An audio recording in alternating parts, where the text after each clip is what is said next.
Հիմա Արցախի ներկայացուցչությունում ինչ-որ քննչական գործողություններ են, որոնք շատ պատահականորեն զուգադիպել են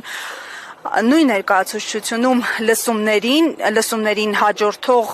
շրջանին, ինչ սպասել, ինչ են փնտրում, ում են փնտրում, ինչ են ուզում։ Ակնհայտ է, որ դա բացարձակ պատահականություն չէ եւ ձեր ակնարկը սարկաստիկ միայն դառը ճշմարտություն է պարունակում։ Ակնհայտ է, որ ամեն անգամ, երբ որ Արցախի պետականության ինստիտուտները իրենց գոյության մասին հիշեցնում են, այն էլ հիշեցնում են բարձր ձայնով եւ Արցախի համար կարևոր նշանակություն ունեցող սահմանադրության առիթով եւ այդ արարությամբ, ակնհայտ է, որ ադրբեջանական շահերը սպասարկող ռեժիմը չի կարող այն դամարսել եւ ես դեռ այն ժամանակ բանտից մի քանի հոդվածով անդրադարձել էի, թե ինչպես կարելի է կազմակերպել Արցախի ինստիտուտների գործունեությունը Հայաստանի տարածքում, իհարկե դրա համար պետք է ունենալ Հայաստանի լոյալ իշխանություններ, ազգային իշխանություններ, իսկ այն, որ ազգային ժողովի, Արցախի ազգային ժողովը, նախագահական ինստիտուտը, Արցախի բոլոր պետական կառույցները դրանք ազգային հարստություն են հիմա եւ Արցախի պետականության սերմեր են, ծիլերն են այդ ԴՆԹ-ի օրինակն է, որից կարելի է հետո նորից պատե զարգացումների եւ պատե իրավիճակի պարագայում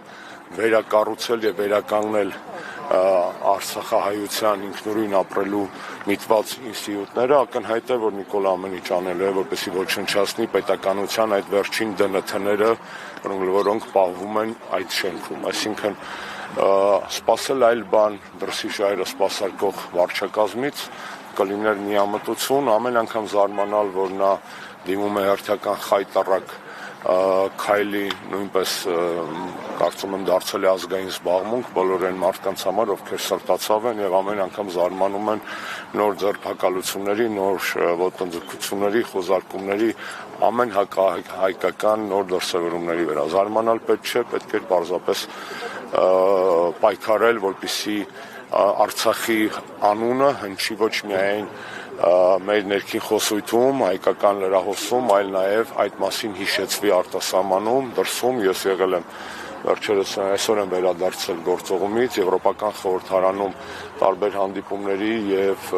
քննարկումների ժամանակ խոսել ենք ոչ միայն Արցախի ռազմաքաղաքական ղեկավարության պատանդառության մասին Բաքվում, այլ Արցախահայության իրավունքների մասին, որոնք այո այսօր գուցե չեն դրվում որպես ինքնորոշման իրավունքի խնդիր, որովհետև այնքան է հետ նահանջել Արցախյան խնդիրը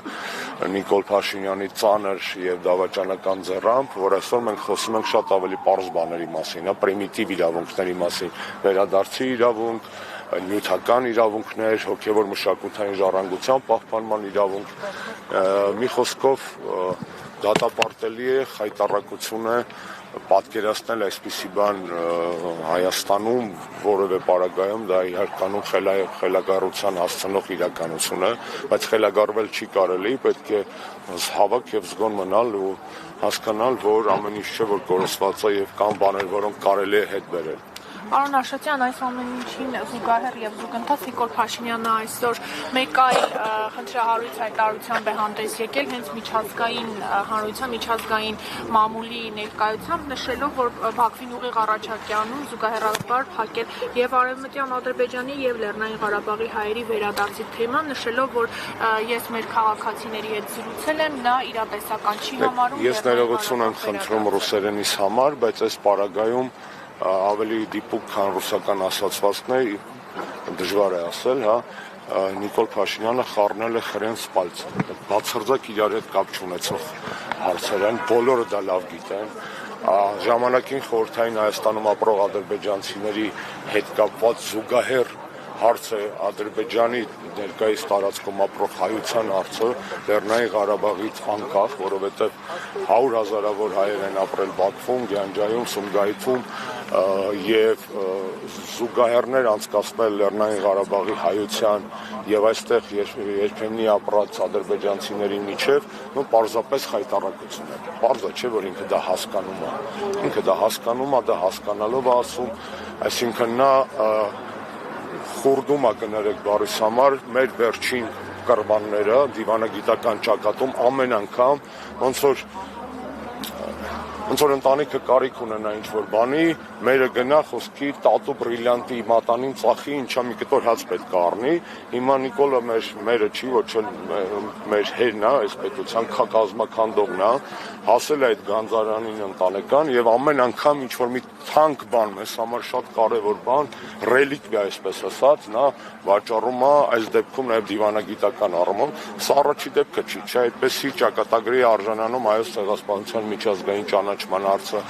այսպեսի ճակատագրի են արժանացել ժամանակին, երբ որ նա նոր էր դարձել վարչապետ 18 թվականին իր Ալիևյան շփումներից, այդպեսի ճակատագրի արժանացան Վիեննայի եւ Սանկտ Պետերբուրգի պայմանավորվածությունները, այսինքն դա իր համար ձեռագիր է, ինքը չի դա վաստակել